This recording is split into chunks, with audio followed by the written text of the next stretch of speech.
सरगुजा संभाग में करोड़ों रुपए के धान शॉर्टेज होने का मामला आया सामने। धान समिति केंद्रों के प्रभारियों के खिलाफ एफआईआर दर्ज करने के निर्देश। समिति केंद्र प्रभारियों ने निष्पक्ष जांच कराने की मांग की। सरगुजा पुलिस अधीक्षक ने जारी किया तबादला लिस्ट। 3 एएसआई और 38 आरक्षकों का हुआ तबादला। लंबे समय से थाने में जमे हुए थे पुलिसकर्मी।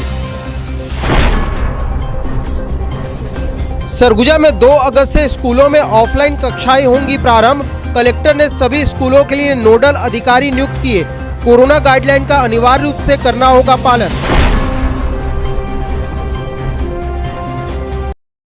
नमस्कार, मैं सुमित और आप देख रहे हैं आवाज। खबरें विस्तार से।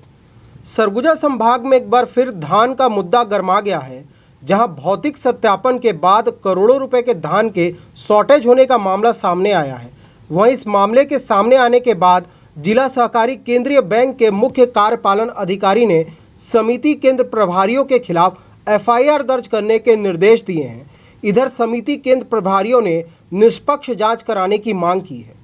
सरगुजा, सूरजपुर, बलरामपुर और कोरिया जिले में खरीफ विपणन वर्ष 2020-21 में 15 करोड़ का धान शॉर्टेज हो गया है। भौतिक सत्यापन के बाद इस मामले का खुलासा हुआ है। प्रति क्विंटल 1865 रुपए के हिसाब से धान की कीमत 14 करोड़ 91,90,675 रुपए की होती है। वहीं इस मामले के सामने आने के बाद सहकारी केंद्रीय बैंक प्रबंधन द्वारा ऐसे उपार्जन केंद्रों की विशेष ऑडिट और वसूली के अलावा एफआईआर दर्ज कराने की तैयारी की जा रही है। जिला सहकारी केंद्रीय बैंक के मुख्य कार्यपालन अधिकारी द्वारा चारों जिले के नोडल अधिकारी और शाखा प्रबंधन को पत्र प्रेषित कर नियम अनुसार कार्रवाई कर प्रतिवेदन प्रस्तुत करने निर्देश दिया गया है। खरीफ विपणन वर्ष 2020-21 में सरगुजा, सूरजपुर, बलरामपुर और कोरिया जिले में धान का बम्पर उत्पादन हुआ। समर्थन मूल्य के अलावा बोनस के कारण धान का रकबा भी बढ़ा था और खरीदी के पहले दिन से ही समितियों में धान की आवक भी शुरू हो गई थी। धान खरीदी पूर्ण होने के बाद से संग्रहण केंद्र से उठाव व कस्टम मिलिंग का काम चल रहा है। उपार्जन केंद्रों द्वारा खरीदे गए धान के मिलान और भौतिक सत्यापन के बाद चारों जिले में अप्रत्याशित कमी सामने आई है। चारों जिले में पहली बार 79,995 क्विंटल धान कम पाया गया है, जिससे जिला सहकारी बैंक प्रबंधन भी हैरान में है। अब तक की इतनी अत्यधिक मात्रा में धान की कमी कभी भी नहीं हुई थी। वहीं इस मामले के सामने आने के बाद चारों जिले के समिति प्रबंधक लामबंद हो गए हैं। समिति प्रबंधकों का कहना है कि समय पर धान का उठाव नहीं होने की वजह से ऐसी स्थिति निर्मित हुई है। समिति केंद्रों में बम्पर स्टॉक से ऊपर धान जाम होने के बाद भी धान का उठाव नहीं किया गया, जिसका ठीकरा अब समिति प्रबंधकों पर फोड़ा जा रहा है। नियमों का हवाला देते हुए समिति प्रबंधकों ने कहा कि बम्पर लिमिट से ऊपर धान जाम होने के बाद 72 घंटे के भीतर धान का उठाव हो जाना चाहिए था। बावजूद इसके प्रशासन ने इस ओर ध्यान नहीं दिया। यही नहीं, समिति प्रबंधकों का यह भी कहना है कि कई समिति केंद्रों में अभी भी धान जाम पड़ा है। वहीं बारिश के इस मौसम में धान भीग कर खराब हो रहा है, जबकि धान का उठाव करने के बजाय समिति केंद्र प्रभारियों पर एफआईआर दर्ज करने का निर्देश जारी किया गया। इस मामले में समिति केंद्र प्रभारियों ने सरकार से निष्पक्ष जांच कराने की मांग की है। ये लगभग 15 करोड़ 20 लाख कुछ का धान शॉर्टेज बताया जा रहा है। तो इसके लिए हमने सभी सोसाइटी मैनेजर को लेटर भी दिया था कि आप लोग धान मिलान करें, मिलान करके तत्काल हमें सूचित करें। तो उसके बाद फिर उनको नोटिस भी दिए हैं। एक नोटिस देने के बाद दोबारा हमने उनको नोटिस दिया कि आप लोग मिलान करें और नहीं तो एफआईआर आपके ऊपर किया जाएगा। लगभग 100 समितियों के हैं और 15 करोड़ 20 लाख आसपास है। तो 4 जिले के मिला के सरगुजा, बलरामपुर, सूरजपुर, कोरिया, जब मिलान करवाए धान का संग्रहण केंद्र से, डीएमओ से और अपने समिति से मिलान कराने के बाद में धान शॉर्टेज पता चला। उनके वहाँ पे एक्चुअल में धान नहीं था और इस टाइप से सब पता चला कि उनका शॉर्टेज है। तो कारण बता रहे हैं कि धान उठाव नहीं हुआ समय पे, जो सुखत में आ गया है, नमी गल गया है, इस कारण से। तो इसमें डीएमओ भी वो है, उनका भी थोड़ा लेट लतीफ़ है कि उठाव समय पे हो जाता तो शायद ये स्थिति ना होता। जैसे एफआईआर का जो नोटिस जारी किए हैं, ये सरासर गलत है। क्योंकि मेन पॉइंट पे जा नहीं रहा है। जो खरीफ विपणन वर्ष 2021 में धान खरीदी जब प्रारंभ हुआ था, इसके पूर्व भी हम लोग समिति स्तर पे कई लेटर जारी किए कि समिति स्तर पे सुखद मान्य किया जाए। अगर सुखद मान्य नहीं किया जाता है तो समिति स्तर पे जो अनुबंध होता है उसके अनुरूप पालन किया जाए। उस अनुबंध के अनुसार 72 घंटा में धान उठाव होना चाहिए था। इसके बाद बफर लिमिट दिया गया था कि जितना भी धान खरीदी होता है उसके अंतर्गत जो बैंक से डीएमओ से जो बफर लिमिट समितियों को मिलता है उस बफर लिमिट के अंदर ही हमको रखना है धान, बाकी का परिवहन होना चाहिए। इसके बाद एक भी कंडिका का पालन नहीं किया गया है। इसके वजह से अभी लगभग दिसंबर जनवरी में जो धान खरीदी हुई है, अभी ऐसा दुर्भाग्य है कि आज तक हमारे समितियों में धान पड़ा हुआ है, जिसके कारण ये सुखद और साल्टेज आया है। इस समिति स्तर पे किसी भी प्रकार का कोई गलती नहीं है। ये शासन प्रशासन का जो समिति स्तर का बात नहीं फॉलो करते हैं, नहीं सुनते हैं। कंडिका सरासर गलत बना हुआ है, जिसके कारण ये साल्टेज दिख रहा है। इसमें समिति कर्मचारियों का किसी भी प्रकार का कोई भी गलती नहीं है। रणनीति तो हमारा ये बन रहा है कि अगर एफआईआर किसी भी एक समिति के ऊपर होता है तो सारा समिति एक तरफा एक लाइन से बंद कर दिया जाएगा, जिसमें शासन के महत्वपूर्ण योजनाओं समितियों के द्वारा संचालित होता है। जैसे कि प्रधानमंत्री फसल बीमा जो भी वर्तमान में चल रहा है, किसान क्रेडिट कार्ड, उज्ज्वला योजना और खाद बीज, और शासन का सबसे महत्वपूर्ण योजना जो नरवा गरवा बाड़ी में जो एक है वर्मी कंपोस्ट का वितरण, ये भी प्रभावित होगा। मैं आपको बताऊं, मेरे यहाँ इस वर्ष 55,694 क्विंटल धान की खरीदी की गई थी, जिसमें आज खरीदी के पश्चात 6-7 महीने के पश्चात मेरे यहाँ 5,500 क्विंटल धान खुले आसमान के नीचे रखा हुआ है, जो बारिश से ख़राब हो रहा है। इसको ध्यान देने वाला कोई नहीं है, जबकि खरीदी के लिए हमारा त्रिस्तरीय एक अनुबंध होता है, जिसमें मार्कफेड, समिति और बैंक के मध्य ये अनुबंध होता है। मेरे हाथ में अनुबंध है, जिसके कंडिका क्रमांक 2.8 में स्पष्ट लिखा हुआ है कि एजेंट समिति द्वारा खरीदे गए धान का परिवहन विपणन संघ द्वारा एक माह के भीतर या 31/3/2021 तक संपूर्ण रूप से करा लिया जावे। आज 31 खत्म होने के बाद आज 5 महीना के बाद मेरा धान खुले आसमान के नीचे रखा हुआ है और बरसात में भीग के ख़राब हो रहा है। इसका जिम्मेदार कौन है? सीओ साहब तो सीधे हमारे ऊपर एफआईआर दर्ज करा रहे हैं। ये सरासर गलत है और मैं शासन प्रशासन से मांग करता हूँ कि आएँ, मौके पे आएँ, मेरे धान का जांच कराएं, मेरे समिति पे आएँ, इसके बाद ही कोई कार्रवाई करें। कि जो धान खरीदी एक समिति प्रबंधक ही नहीं करता है, उसमें हमारे 3-4 कड़ियाँ हैं, जिसमें सहयोग पूरा बैंक का रहता है, डीएमओ का रहता है और समिति का रहता है। तो कार्रवाई केवल एक आदमी पे क्यों होता है, समिति वाले पे ही क्यों होता है? उठाव तो 100% लफड़ा है सर। अभी एक समिति हमारे ऐसे है जहाँ 5,000 क्विंटल अभी तक उठाव नहीं हुआ है। हम लोग उस पर ये बोलेंगे सर कि आप लोग के माध्यम से शासन जागे और हम लोग का सहयोग करें। एफआईआर तो क्या, एफआईआर तो हम लोग का तो ऐसे ही हो गया है। सारा विभाग हमको दोषी मान रहा है, जांच करवा है, पड़ताल करवा रहा है। एफआईआर से तो ज़्यादा बेहतर है, एफआईआर हो जाए तो और बेस्ट है। थाना में जाके चैन से रहेंगे, जेल में। सरगुजा जिले के पुलिस अधीक्षक अमित तुकाराम कामले ने पुलिसिंग व्यवस्था में कसावट लाने के लिए लगातार पुलिस कर्मियों के फेरबदल कर रहे हैं। इसी कड़ी में पुलिस अधीक्षक ने 3 एएसआई और 38 आरक्षकों का तबादला आदेश जारी किया है। इनमें से ज़्यादातर पुलिसकर्मी लंबे समय से एक ही थाने में पदस्थ थे। सरगुजा जिले में बड़े स्तर पर पुलिस कर्मियों का तबादला आदेश जारी किया गया है। सरगुजा पुलिस अधीक्षक अमित तुकाराम कामले ने शुक्रवार की दोपहर तबादला आदेश जारी किया। एसपी ने 3 एएसआई समेत 38 आरक्षकों का ट्रांसफर किया है। जारी ट्रांसफर सूची के अनुसार लंबे समय से शहरी थानों में जमे पुलिस कर्मियों को ग्रामीण थानों में भेजा गया है। गौरतलब है कि पुलिसिंग व्यवस्था में कसावट लाने पुलिस अधीक्षक अमित तुकाराम कामले कई कड़े फैसले ले रहे हैं। इसके पूर्व भी पुलिस अधीक्षक बड़े स्तर पर तबादला सूची जारी कर चुके हैं। यही नहीं, तबादला होने के बाद भी थाने में जमे रहने वाले पुलिस कर्मियों को तत्काल रवानगी देने का आदेश भी पुलिस अधीक्षक ने जारी किया है। इसके अलावा कोतवाली थानों में लंबित प्रकरणों के निपटारे के लिए कई निरीक्षक स्तर के पुलिस कर्मियों को कोतवाली थाने में आगामी आदेश तक के लिए अटैच किया। राज्य सरकार के निर्देश पर 2 अगस्त से स्कूलों में ऑफलाइन कक्षाएं प्रारंभ होने जा रही हैं। इस संबंध में सरगुजा कलेक्टर ने स्कूलों के निगरानी हेतु नोडल अधिकारी नियुक्त किए हैं। वहीं स्कूलों की साफ सफाई करने का भी कलेक्टर ने निर्देश जारी किया है। साथ ही कोविड गाइडलाइन के पालन हेतु कलेक्टर ने सख्त निर्देश दिए हैं। छत्तीसगढ़ शासन के स्कूल शिक्षा विभाग द्वारा जारी आदेश के अनुसार 2 अगस्त 2021 से कक्षा 10वीं एवं 12वीं की ऑफलाइन कक्षाएं प्रारंभ हो रही हैं। सरगुजा कलेक्टर संजीव कुमार झा ने जिले में संचालित विद्यालयों में निगरानी रखने हेतु आवश्यक कार्रवाई सुनिश्चित करने के निर्देश जारी किए हैं।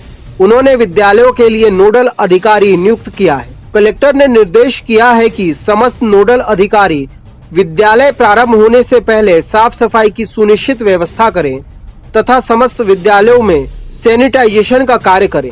यदि किसी विद्यार्थी या शिक्षक को सर्दी, खांसी या बुखार हो तो उन्हें विद्यालय में न आने दिया जाए। विद्यालय में आने वाले छात्र एवं शिक्षकों तथा अन्य कर्मचारियों को अनिवार्यता मास्क लगवाएं, साथ ही सोशल डिस्टेंसिंग का पालन करवाएं। विद्यालयों में दर्ज संख्या के आधार पर केवल आधे विद्यार्थियों को ही विद्यालय बुलवाएं। उन्होंने इस बात पर जोर दिया है कि केंद्र सरकार तथा राज्य सरकार द्वारा समय समय पर जारी कोरोना संक्रमण से बचाव के लिए निर्देशों का पालन हो। अब वक्त हो चला है एक छोटे से ब्रेक का, जल्द लौटते हैं।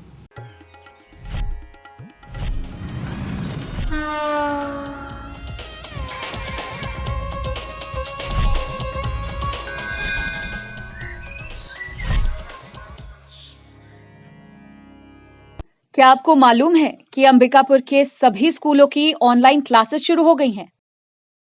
क्या आपको वर्क फ्रॉम होम के लिए इंटरनेट की जरूरत है? अब अंबिकापुर के सभी क्षेत्रों में ब्रॉडबैंड इंटरनेट कनेक्शन की सुविधाएं उचित दरों पर उपलब्ध हैं। आज ही संपर्क करें Vande Mahamaya cable network, VM internet service, Alaknanda complex, प्रथम तल, अग्रसेन चौक, अंबिकापुर। मोबाइल 7440765555 9826120239।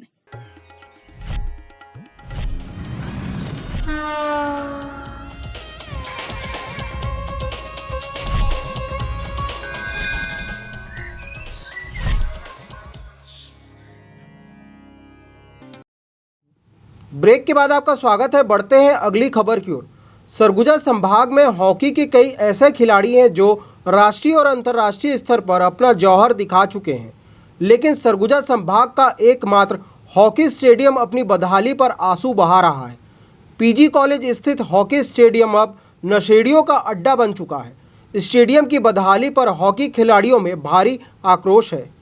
सरगुजा संभाग जिला मुख्यालय अंबिकापुर के पीजी कॉलेज कैंपस में कुछ साल पहले हॉकी स्टेडियम का निर्माण हुआ था। पिछली राज्य सरकार ने हॉकी स्टेडियम बनाकर खिलाड़ियों के मन में थोड़ी आस जगाई थी, लेकिन निर्माण कार्य के कुछ साल बाद रखरखाव के और सुरक्षा के अभाव में स्टेडियम शराबियों और असामाजिक तत्वों का अड्डा बन गया है, जिस वजह से यहाँ खेल गतिविधियाँ लगातार बाधित हो रही हैं। गौरतलब है कि संभाग के आदिवासी बहुल इलाके जशपुर और सरगुजा जिले में हॉकी के कई ऐसे मंजे हुए खिलाड़ी हैं, जिनमें से कुछ राष्ट्रीय और अंतर्राष्ट्रीय स्तर पर अपनी प्रतिभा का लोहा मनवा चुके हैं। ऐसे में आज के आधुनिक समय में खिलाड़ी सरकार से अंबिकापुर के इस हॉकी स्टेडियम के लिए बेहतर कोच और स्ट्रोक टर्फ की मांग कर रहे हैं। सर, यहाँ पे चट ग्राउंड है, जिसकी वजह से मतलब काफ़ी परेशानी होती है हम लोग को खेलने में भी।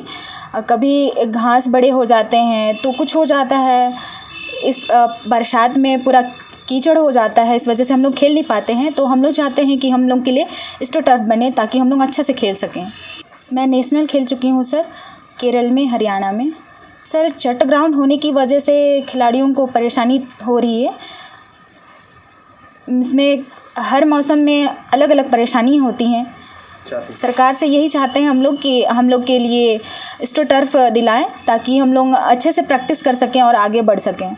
आज के आधुनिक युग में हॉकी की तमाम प्रतियोगिताएं मिट्टी के मैदान की जगह एस्ट्रो टर्फ में आयोजित होती हैं, चाहे वो राज्य स्तरीय प्रतियोगिता हो या फिर हॉकी का ट्रायल। लेकिन सरगुजा संभाग के इकलौते हॉकी स्टेडियम में आदिवासी क्षेत्र की प्रतिभावान खिलाड़ियों को आज भी मिट्टी के मैदान में खेलना पड़ रहा है। वहीं पिछले कई वर्षों से हॉकी संघ मैदान में एस्ट्रो टर्फ बिछाने की मांग सरकार से करते आ रहा है। इतना ही नहीं, संघ के सचिव के मुताबिक निर्माण के समय से ही मैदान में कुछ तकनीकियां खामियां हैं, जिसे सुधारने और एस्ट्रो टर्फ लगाने के बाद ही सरगुजा में हॉकी खेल का भविष्य बेहतर हो सकेगा।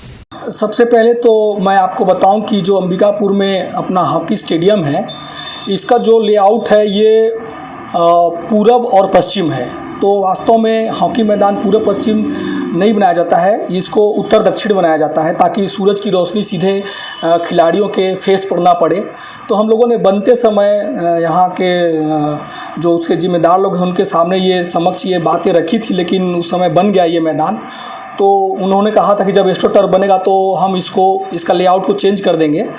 तो अब चूँकि अभी जो नया नियम आया है उसमें मिट्टी के मैदान में हॉकी का मैच हो नहीं रहा है। अब जितने भी मैच हो रहे हैं या ट्रायल हो रहे हैं, यहाँ तक कि स्टेट लेवल के, नेशनल और इंटरनेशनल तो छोड़ दीजिए, स्टेट लेवल पे भी हमको अब तभी कोई टूर्नामेंट मिलेगा या कोई ट्रायल तभी मिलेगा जब हमारा मैदान एस्ट्रो टर्फ हो जाएगा। तो हम लोगों ने सभी से मांग की है कि हमारे मैदान को एस्ट्रो टर्फ में तब्दील किया जाए। और वर्तमान में भी पिछले 2 साल से हमारे सरगुजा की हॉकी टीम का वहाँ पर हॉकी स्टेडियम में प्रैक्टिस भी बंद है, क्योंकि एक तो कोविड हो गया था, कोविड की वजह से खेलकूद एकदम बंद था। दूसरा फिर बरसात आ गया, तो बरसात की वजह से भी खेल हमारा बंद है। तो हमने खेल मैदान के स्थिति के संबंध में कॉलेज के प्राचार्य को, महापौर जी को, नगर निगम आयुक्त जी को, खेल व कल्याण विभाग में सभी को हमने एक पत्र लिखकर ये कहा था कि स्टेडियम को चारों तरफ से बंद कर दिया जाए, क्योंकि अभी खेल हो नहीं रहे हैं। और चूँकि खेल नहीं हो रहे हैं तो गेट खुला रहता है तो लोग गाड़ी अंदर घुसा देते हैं। बरसात का दिन है, चक्के उसमें पड़ जाते हैं तो पूरा गहरा गड्ढा भी हो जाता है और कई आपराधिक किस्म, नशेड़ी किस्म के लोग भी वहाँ चले जाते हैं, बोतल वोतल फेंक देते हैं। खिलाड़ियों को जिससे चोट लगने का संभावना रहता है। सुबह भी कई लोग वहाँ पर मॉर्निंग वॉक करते हैं, योग करते हैं, तो थोड़ा सा लगता है कि कोई दुर्घटना न घट जाए। तो हम लोगों ने सबसे निवेदन भी किया है कि कम से कम अभी वर्तमान में मैदान को अगर ठीक न भी हो पाए तो चारों गेट को बंद कर दिया जाए। बहुत परेशानी हो रही है। जो मिट्टी का मैदान में जो खेलते हैं खिलाड़ी लोग और जो एस्ट्रो टर्फ में खेलते हैं, दोनों में ज़मीन आसमान का अंतर है। दोनों के स्किल में अंतर आ जाता है, दोनों के उसमें खेलने में स्टेमिना में फ़र्क आ जाता है। तो ज़मीन आसमान का फ़र्क है। और जो मैदान में खेला है अगर उसको आप अचानक एस्ट्रो टर्फ में भेज देंगे तो खेल नहीं पाएंगे। बहरहाल सरगुजा संभाग के इकलौते हॉकी स्टेडियम की बदहाली कब बदलेगी और संभाग के खिलाड़ियों को कब एस्ट्रो टर्फ में प्रैक्टिस करने का मौका मिलेगा, यह देखने वाली बात होगी। अंबिकापुर से आवाज के लिए सोनू केदार की रिपोर्ट। अंबिकापुर कोतवाली थाना क्षेत्र अंतर्गत 1 माह पूर्व एक नवविवाहिता ससुराल में फांसी लगाकर आत्महत्या कर ली थी। वहीं इस घटना के सामने आने के बाद मायके वालों ने ससुराल पक्ष पर दहेज के लिए प्रताड़ित करने का आरोप लगाया था। इस मामले में जांच के बाद कोतवाली पुलिस ने मृतका के पति, ससुर, सास व एक अन्य को गिरफ्तार कर जेल भेज दिया है।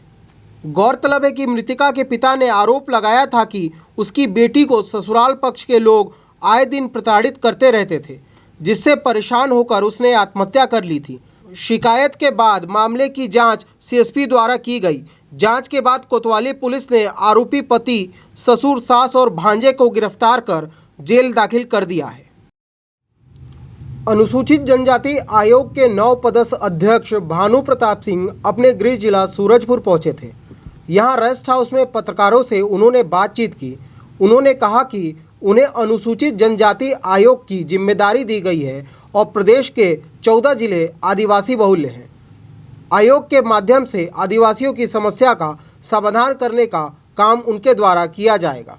इसके अलावा उन्होंने कहा कि आयोग में आदिवासी बिना किसी अधिवक्ता के अपना पक्ष रख सकते हैं। आयोग उनकी समस्या को ध्यान में रखते हुए राज्य सरकार से समस्या के निराकरण के लिए अनुशंसा करेगी। वहीं प्रेमनगर विधानसभा में उनकी सक्रियता कितनी रहेगी, इस सवाल पर उन्होंने चुप्पी साध ली। आपको बता दें, भानु प्रताप सिंह पूर्व में विधायक भी रह चुके हैं। नहीं, नेता विहीन तो नहीं है और मुख्यमंत्री जी ने मुझको आयोग की जिम्मेदारी दी है।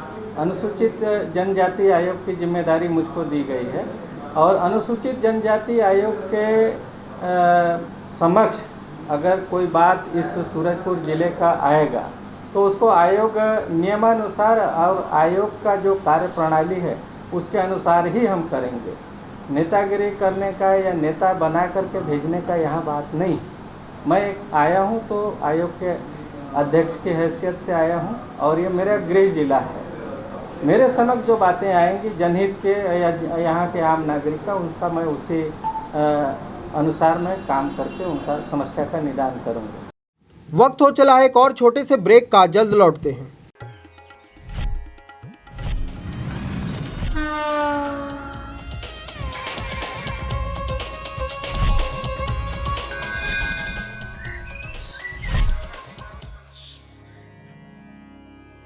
क्या आपको मालूम है कि अंबिकापुर के सभी स्कूलों की ऑनलाइन क्लासेस शुरू हो गई हैं?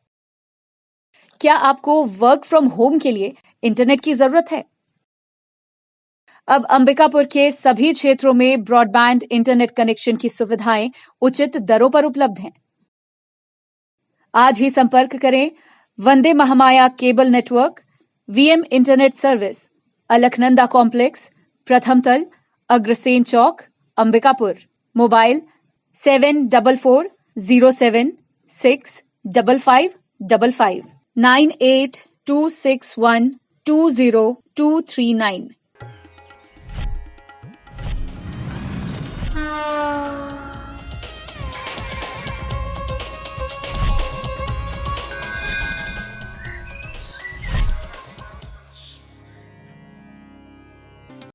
ब्रेक के बाद आपका स्वागत है। बढ़ते हैं अगली खबर की ओर। सूरजपुर जिले के रमकोला थाना क्षेत्र अंतर्गत एक घटना सामने आई है, जहां जमीन विवाद के चलते कुछ लोगों ने मिलकर एक ग्रामीण की हत्या कर दी है, जबकि दो पक्षों के बीच हुए विवाद में 2 लोगों को गंभीर चोट आई है। सूरजपुर जिले के रमकोला थाना क्षेत्र अंतर्गत ग्राम छतौरी में जमीन संबंधित विवाद पर 2 भाइयों के बीच हुए खूनी संघर्ष में एक भाई की मौत हो गई, वहीं मृतक के 2 पुत्र गंभीर रूप से घायल हो गए। खेती किसानी का सीजन शुरू होते ही खेत को लेकर विवाद अब सामने आना शुरू हो गया है। इसी खूनी संघर्ष में हुई मौत को लेकर जहां मेडिकल कॉलेज अस्पताल स्थित पुलिस ने मर्ग कायम कर लिया है, वहीं रमकोला पुलिस ने दूसरे पक्ष की रिपोर्ट पर अपराध दर्ज किया है। जानकारी के अनुसार ग्राम छतौरी निवासी हीरा साहब पंडो गुरुवार की दोपहर 12 बजे अपने खेत की मेड़ को फावड़ा से काट रहा था। उसी दौरान उसके चाचा जयराम सहित अन्य लोग मौके पर पहुंच गए। उनके द्वारा हीरा साहब पर पप्पू पंडो के खेत की मेड़ को फावड़ा से काटने का आरोप लगाया गया। इसके साथ ही जयराम व उसके पुत्र द्वारा गाली गलौज करते हुए हीरा साहब के साथ मारपीट की गई।